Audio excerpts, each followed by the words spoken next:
With 27 knockouts in 29 pro fights, 135-pound world champion Shane Mosley may be today's most exciting fighter. Though relatively unknown, he's beaten nearly every opponent to come his way, since his father and lifelong trainer first took him to the gym at the tender age of 9. Well, my father, he would just go to the gym and he'll work out. And, you know, I was at home with my mother, and you know, I was very energetic at the time. So finally my mother said, well, you know, take your son to the gym with you, you know. He has a lot of energy. Let him burn up some energy so he can come home and he can go to sleep.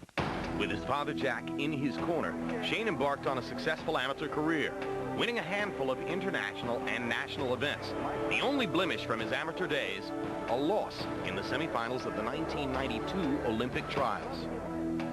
So I was #1 in the country from basically from 89 to 92. I was #1. I fell short of the Olympics.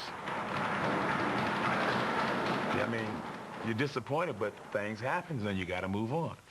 And so Shane realized that, and I realized that, and we just worked that much harder. Shane made his pro debut a year later. Living at home in his parents' garage, he patiently waited for big paydays while remaining focused on the job at hand, overpowering every opponent he faced in the ring. It didn't mean nothing for me to, you know, go back there and stay in the garage when I had a car. I always had a car. And I always had food on the table. I always had, you know, whatever I needed. He's not starved of anything, you know, so why would it be a crisis? It's not even a crisis.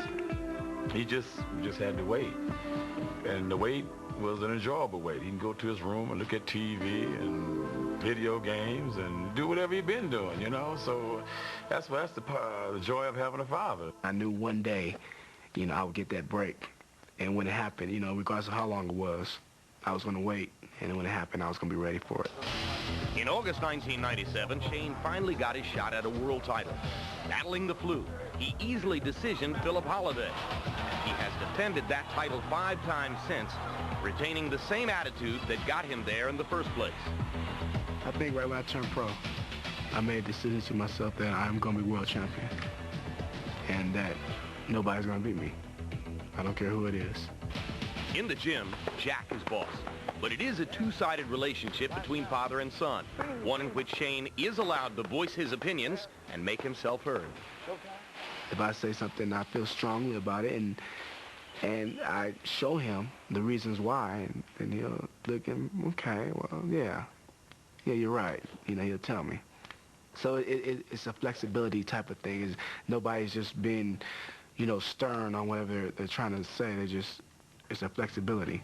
We just work on things we need to work on, you know, and a lot of times he has ideas, you know, let's try this way. Well, okay, let's try it that way and see if it works, you know.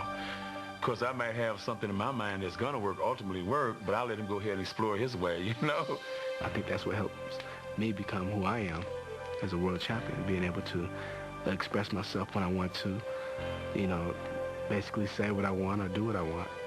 Because I know that if I do something wrong, he's going to let me know. But when I do something wrong, it's going to be on me. The values Jack has instilled into Shane have helped make him into what he is, and every day serves as a reminder of how fortunate they've been. I mean, he molded me into becoming who I am today.